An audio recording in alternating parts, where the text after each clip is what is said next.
টাঙ্গাইলের মধুপুরে সড়ক দুর্ঘটনায় একজন নিহত ও 4 জন গুরুতর আহত হয়েছেন।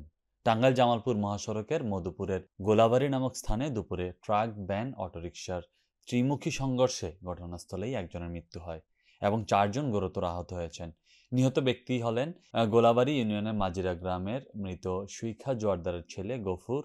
আহতরা হলেন ট্যাংরি এলাকার রনি, 25 এলাকার জামাল হোসেন, পিরোজপুর এলাকার রুহুল আমিন, ইদিলপুর এলাকার সুমি আক্তার। স্থানীয়রা আহতদের উদ্ধার করে মধুপুর উপজেলা স্বাস্থ্য কমপ্লেক্সে নিয়ে গেলে কর্তব্যরত চিকিৎসক উন্নত চিকিৎসার জন্য তাদেরকে ময়মনসিংহ মেডিকেল হাসপাতালে প্রেরণ করেন। এদের মধ্যে রনি এবং রুহুল আমিনের অবস্থা আশঙ্কাজনক বলে জানিয়েছেন চিকিৎসক। 24-এর বাংলায় দর্শকের ঠাঁই নাই, এই স্লোগানকে সামনে রেখে টাঙ্গাইলের মধুপুরে সারা দেশে দর্শনের প্রতিবাদে বিক্ষোভ মিছিল করেছে বৈষম্য বিরোধী ছাত্র আন্দোলন মধুপুর শাখা।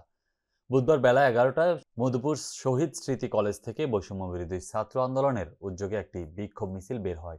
উক্ত মিছিলটি মধুপুর বাসস্ট্যান্ড দিয়ে রানী ভবানী সরকারি উচ্চ বিদ্যালয় প্রদক্ষিণ করে পুনরায় বাসস্ট্যান্ড আনারস চত্বরে এসে সংক্ষিপ্ত সমাবেশ শেষ করে। সমাবেশে বক্তব্য রাখেন বৈষম্য বিরোধী ছাত্র আন্দোলনের টাঙ্গাইল জেলা শাখার যুগ্ম আহ্বায়ক মাজারুল ইসলাম, মেহেদী হাসান শিশির, যুগ্ম সদস্য সচিব জিহাদ হাসান জিম, সংগঠক সিয়াম পিয়াস, মধুপুরের শাফকাত জুনায়েদ শাফিন ও জাতীয় নাগরিক কমিটি মধুপুর শাখা সদস্য সচিব মোহাম্মদ সবুজ মিয়া প্রমুখ। দীর্ঘদিন ধরে ঋণ করে বাজেটের আকার বৃদ্ধি করায় ব্যবসায়ীদের উপর চাপ বৃদ্ধি পেয়েছে, তাই করদাতাদের সংখ্যা বাড়িয়ে ব্যবসায়ীদের চাপ কমাতে কাজ করছে এনবিআর। বিকেলে রংপুর আরডিআরএস বেগম রোকেয়া মিলনায়তনে এক প্রাক বাজেট আলোচনা সভায় প্রধান অতিথির বক্তব্যে এসব কথা বলেন। জাতীয় রাজস্ব বোর্ড ও রংপুর চেম্বার অব কমার্সের আয়োজনে শুরু হওয়া আলোচনা সভায় বক্তব্য রাখেন রংপুর বিভাগের বিভিন্ন চেম্বারের প্রতিনিধিরা। এ সময় তারা রিটার্ন প্রদানের বিভিন্ন সমস্যা তুলে ধরেন। এরই আলোকে এনবিআর চেয়ারম্যান বলেন, ব্যবসায়ীরা ব্যাট প্রদানের যে বিড়ম্বনায় পড়েন তা নিরসন করা যায় কেন্দ্রীয়ভাবে হিসাব সংরক্ষণের মাধ্যমে। যদি ব্যবসায়ীরা চান তাহলে সরকারি খরচে তা তৈরি করবে এনবিআর।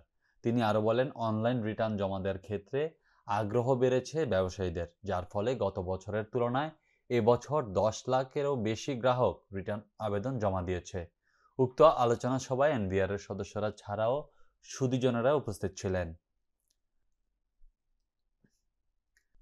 যে কৃষক যোগায় ক্ষুধায় অন্ন, সেই কৃষক আজ কেন বিপন্ন, এই স্লোগানকে সামনে রেখে কৃষকের উৎপাদিত ফসলের ন্যায্য মূল্যের দাবিতে আলুর কোল্ড স্টোরেজে ভাড়া বৃদ্ধির প্রতিবাদে পেঁয়াজ ও আলুর কমিশন গঠনের লক্ষ্যে কৃষক প্রতিনিধিদের জন্য সংসদে ও জাতীয় কমিটিগুলোতে শতকরা 10% সদস্য অন্তর্ভুক্তির দাবিতে মানববন্ধন অনুষ্ঠিত হয়েছে। দুপুরে পীরগঞ্জ প্রেস ক্লাবের সামনে কৃষক ঐক্য পরিষদ রংপুর জেলার আয়োজনে মানববন্ধনে বক্তব্য রাখেন বাংলাদেশ কৃষক ঐক্য পরিষদের জেলা সংগঠক মনিরুজ্জামান, বাংলাদেশ কৃষক ঐক্য পরিষদের পীরগঞ্জ উপজেলা শাখার আহ্বায়ক মমিনুর রহমান সহ আর অনেকে।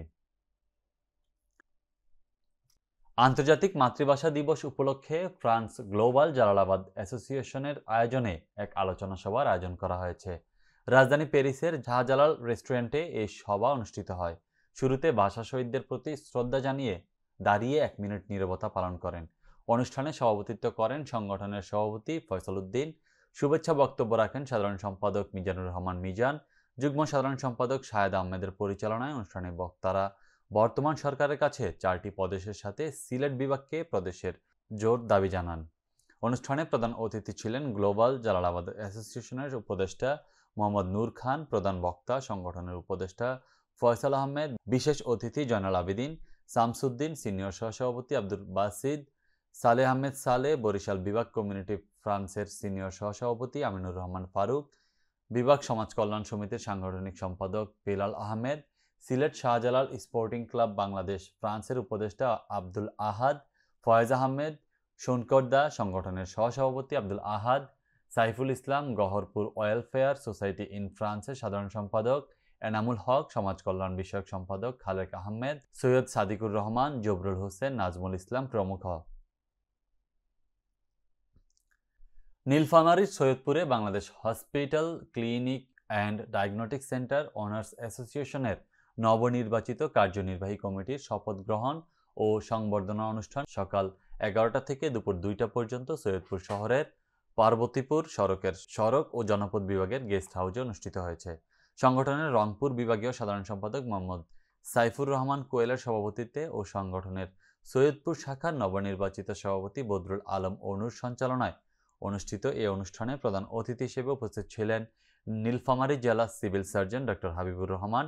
এই সময় অন্যান্যদের মধ্যে বিশেষ অতিথি হিসেবে উপস্থিত থেকে বক্তব্য রাখেন সৈয়দপুর উপজেলা স্বাস্থ্য ও পরিবার পরিকল্পনা কর্মকর্তা ডক্টর মোহাম্মদ মীর হোসেন, ১০০ শয্যা হাসপাতালের আবাসিক medical officer doctor Nazmul Huda ও বাংলাদেশ রেলওয়ে পশ্চিমাঞ্চলের অবসরপ্রাপ্ত chief medical officer doctor A K M Khairul Bashar.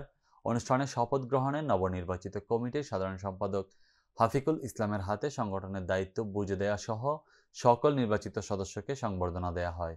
পরে সংগঠনের বিভিন্ন সমস্যা উপস্থিত অতিথিবৃন্দের সামনে তুলে ধরে এসব সমাধানে সদয় দৃষ্টি কামনা করে বক্তব্যে বলেন সংগঠনের নবনির্বাচিত সহসভাপতি ডক্টর দেলোয়ার হোসেন, সাধারণ সম্পাদক হাকিফুল ইসলাম, সাংগঠনিক সম্পাদক জাহানুর আলম রানা, কোষাধ্যক্ষ নূর আলম সর্দার নিলয়, দপ্তর সম্পাদক শাহিবুল আলম, প্রচার সম্পাদক মকবুল হোসেন প্রমুখ। বাংলাদেশ জাতীয়তাবাদী দল বিএনপির চেয়ারপারসন বেগম খালেদা জিয়ার রাজনৈতিক সচিব সিলেটের কানাইঘাটের সন্তান হারিস চৌধুরী বিগত ফ্যাসিস্ট সরকারের নানা নির্যাতনের শিকার হয়ে চিরতরে বিদায় নিয়েছেন। নিজ এলাকার মানুষের হৃদয়ে চিরকাল স্মরণ করিয়ে রাখার জন্য মানব কল্যাণে গঠিত হয়েছে হারিস চৌধুরী ফাউন্ডেশনের কাতার শাখা। সহকর্মী মোশাররফ হোসেন জনি জানান, সর্বসম্মতিক্রমে হাসান আহমেদকে সভাপতি, সুহেল আহমেদকে সহসভাপতি, শাহিন আহমেদকে সাধারণ সম্পাদক, জাকারিয়া আহমেদকে সহ-সাধারণ সম্পাদক, দিলদার হোসেনকে সহ-সাধারণ সম্পাদক ও আবদুল্লাহ জাকারিয়াকে সাংগঠনিক সম্পাদক করেন কাতার শাখার আংশিক কমিটি ঘোষণা করা হয়।